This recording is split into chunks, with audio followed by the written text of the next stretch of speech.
This is a special video. This is why I'm uploading it to my personal channel. I don't do that a whole lot anymore, but this is a special video because for anyone who's a fan of Green Day, you will know that they released their album Dookie 20 years ago this month. February 1st, I believe, it was the beginning of this month. February 1st, they released it to the world, the album Dookie, their major label debut, which followed their previous releases on Lookout Records.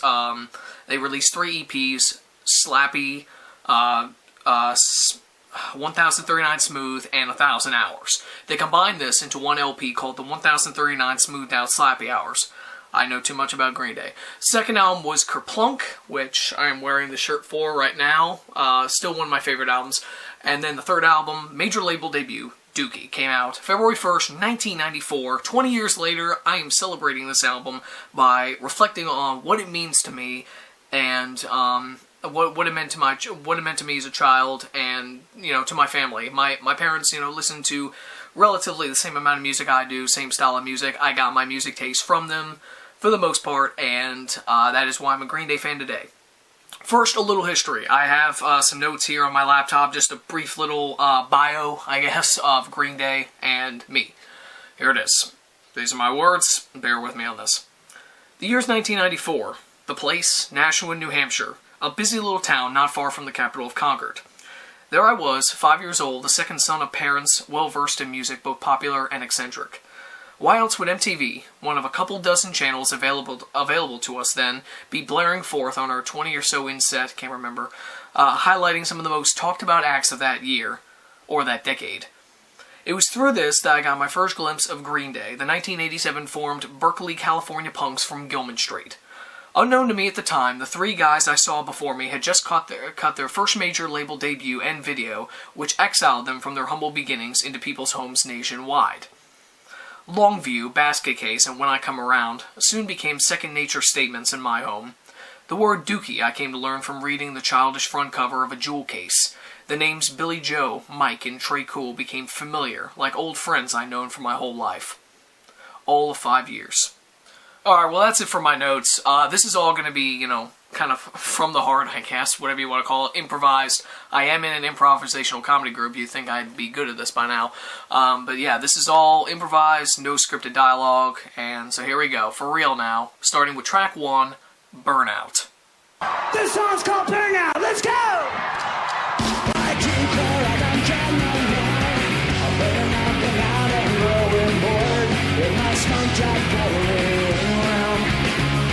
Oh boy, this is quite an intro. Clocking in at about 2 minutes, 2 seconds, I think. Again, I'm not looking at notes for this.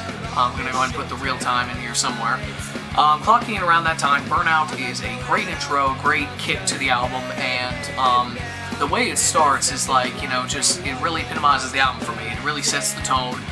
It kind of expresses what the band was at the time and the way they kind of presented themselves. I declare I don't care no more. That's a great start to a punk album.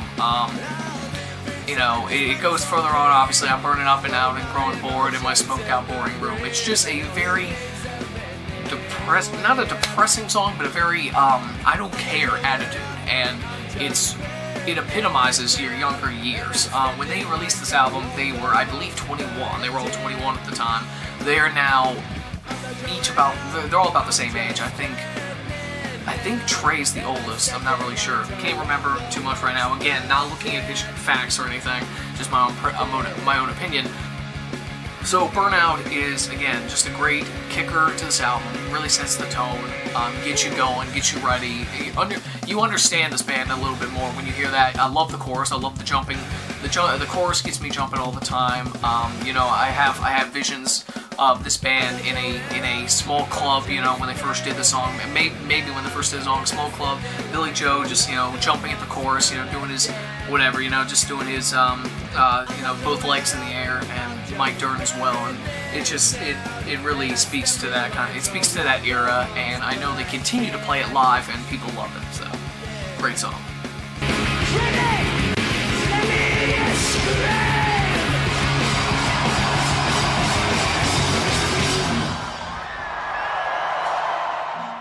Number 2 is Having a Blast, and this is a song that I really hope no one can really relate to, The subject matter is about blowing people up, essentially.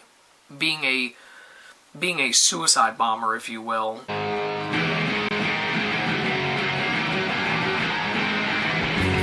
Let's go! The chorus is, no one here is getting out alive. This time I've really lost my mind and I don't care, so close your eyes and kiss yourself goodbye and think about the times you spent and what they've meant. To me, it's nothing.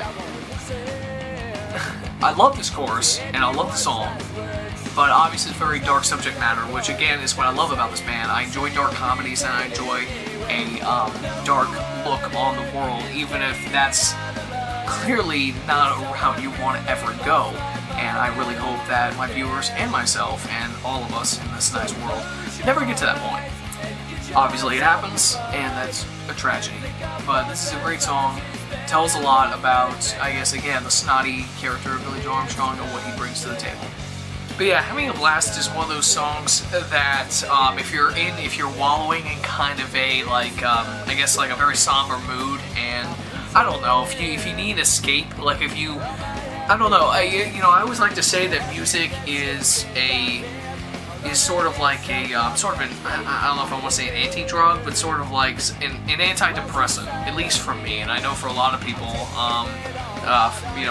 friends of mine, one who's in Wilmington right now, music is therapy, and Having a Blast is, I guess, one of those songs, like, if you are actually thinking of doing something like that, really doing something like that, not to get all dramatic on you, but think about it. If you really felt that way, if you had that attitude, maybe listening to that song, Having a Blast, maybe puts that into perspective, It's like, maybe it calms you down a little bit. You hear that in song form, and maybe you start to really think about it, or, you think maybe it's not such a good idea, because, music, no matter what the subject matter, music will calm you down, usually. Unless you listen to metal, which I do a lot, and even then, it calms me down because it gets all my anger and frustration out. I'm able to vent, Mike Dirnt's bass is awesome, especially at the beginning, it's really prominent. And that's one reason why I really enjoy Green Day, why I love them, because that bass, Mike Dirnt's bass is one of the most prominent in the music business. Like, he's there. Like, he is kicking just as much ass as Billy Joe on the guitar, and that's what I've always loved about the band. So Having a Blast is a blast.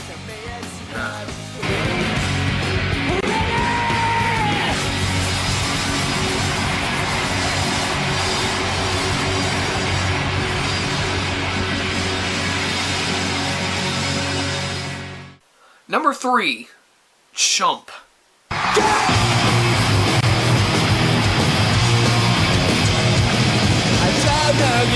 But I think I hate you. You're the reason for my misery. Chump is I love the song because it's funny to me. Like, it's another typical Green Day song, another great Green Day song, but it's funny to me because even though this is before the advent of the internet, this sounds like the internet. Like, this song really sounds like disputes that go on between people online, when they have their own, personal identities, they control people, they can say all these mean, horrible things and hide behind the identity of a username. Chump sounds like that to me. The opening line is, I don't know you, but I think I hate you. I mean, isn't that the internet? You don't know these people, but you hate them if you're an asshole yourself. And so I love the song. It's hilarious. I crack up every time I listen to it in that regard. And it's weird to say that, but that's what I love about it. It's like, I don't know you, but I think I hate you. You're the reason for my misery. And then the second verse, I kind of get confused as to the meaning. I've had to look this song up a couple times to understand exactly what it's about. Obviously, it's about somebody that Billy Joe clearly doesn't like, even though apparently they've never met this person or seen their face. But there's a line where it says, magic man, egocentric plastic man. Now, I know what egocentric means, I know what plastic means, obviously. So I get the gist of it, egocentric plastic man, like, a shallow person, like a soulless person with a big ego. Plastic person, not a real person. So I get that, but it's just weird, you know? Magic Man, egocentric plastic man. I've never gotten that in my head. I've repeated that line to myself walking along the streets and, you know, whatever I've done in my life. And I know people maybe have heard me and whatever. You don't question other people, crazy people like myself. And so, I don't know. It's one of those catchy songs. And again, it doesn't go on for very long. And near the end of the song, they just, you know, Billy Joe kind of... What's cool about the ending, it feels almost like an AC/DC ending to it, doesn't it? If you've ever heard the song. Billy Joe goes into this, you know, just starts playing the guitar really fast, like this is a concert. And obviously Angus Young did this on a lot of AC/DC's earlier songs, especially the High Voltage album.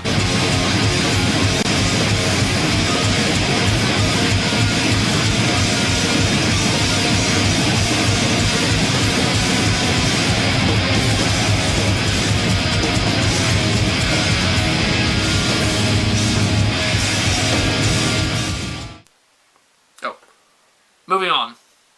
Next song is Longview. Longview.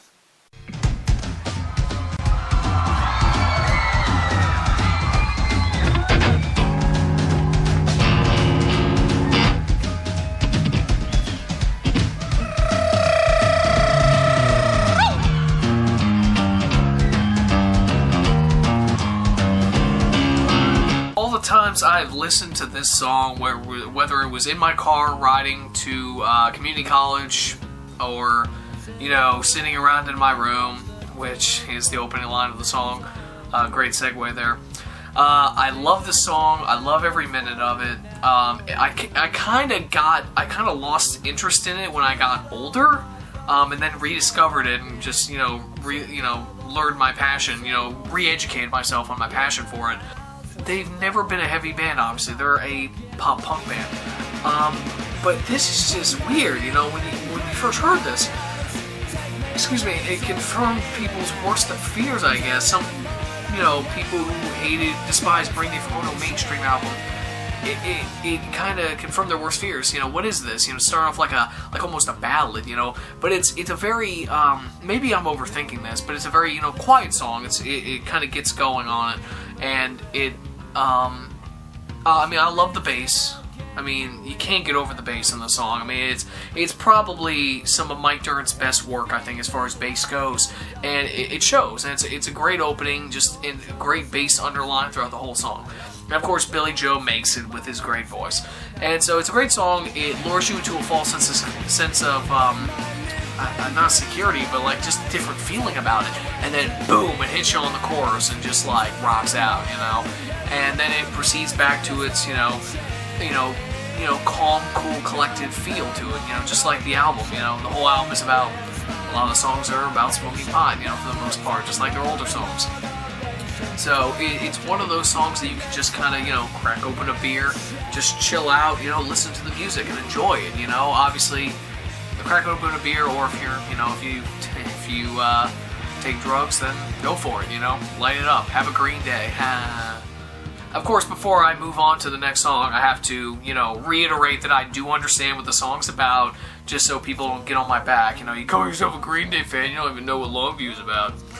Longview is, of course, about masturbation, and, you know, I mean, there's so many. I mean, how could you not know it's about that? There's so many allusions to it. It's very.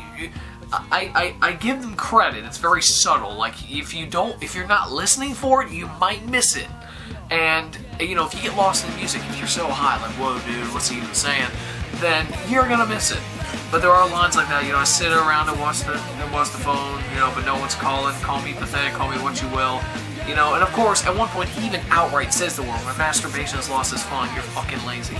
So, boom, there it is. You know, actually, yeah, you know what, I just said they were subtle? No, they weren't subtle.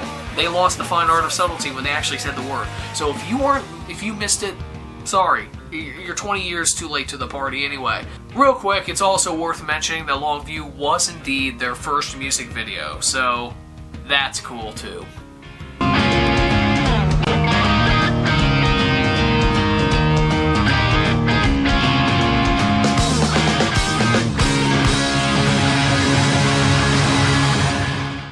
Alright, track number 5 is Welcome to Paradise, which is It's odd because I already discussed how Chump bleeds into Longview. Longview, technically, for all intents and purposes, bleeds into Welcome to Paradise.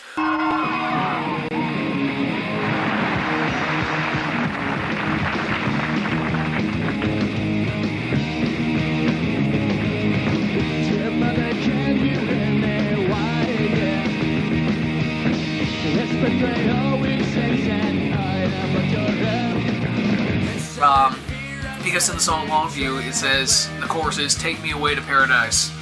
So, hey, we're in paradise now. Welcome to paradise. Boom. Great song. One of my favorites. Not quite my favorite on the album. And I will get to that soon.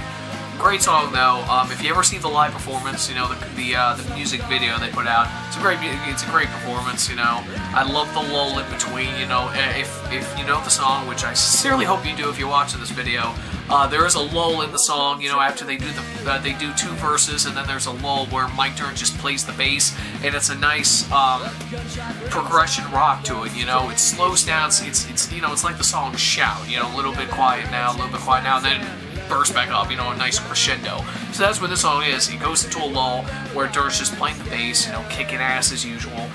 They don't call him Mike Dirnt for nothing. And so he's just and then it starts belting back up again.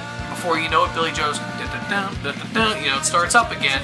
The drums are going, and then it gets louder and louder and louder, and then boom, back into the song, next verse. And it finishes it off nicely. I love some of the lines. I remember being a kid, and I don't think I understood any of the words when I was 5, and probably with good reason. It wasn't until when I was older when I learned the word urchin, which I'm still confused on the meaning, actually, which is sad, because I should know this stuff by now. And this is even sadder. I know the term urchin because of the video game The Legend of Zelda: The Wind Waker. Sounds awful. There is a old dude with money or something on the place Windfall Island, and he calls you an urchin. A little urchin coming to ask me for money. And it's a weird game. Anyway, so I believe now, after knowing that from the video game, that urchin means a child or like a homeless person, that kind of thing. A beggar. That's what I'm assuming. And there's a line in there that says, "Another urchin snaps and left dead on his own." So that makes me think it's like a beggar or a homeless person. So hey, leave in the comments of how much of an idiot I am for not knowing that term, and tell me, like the nice YouTube commenter you are, tell me what urchin means.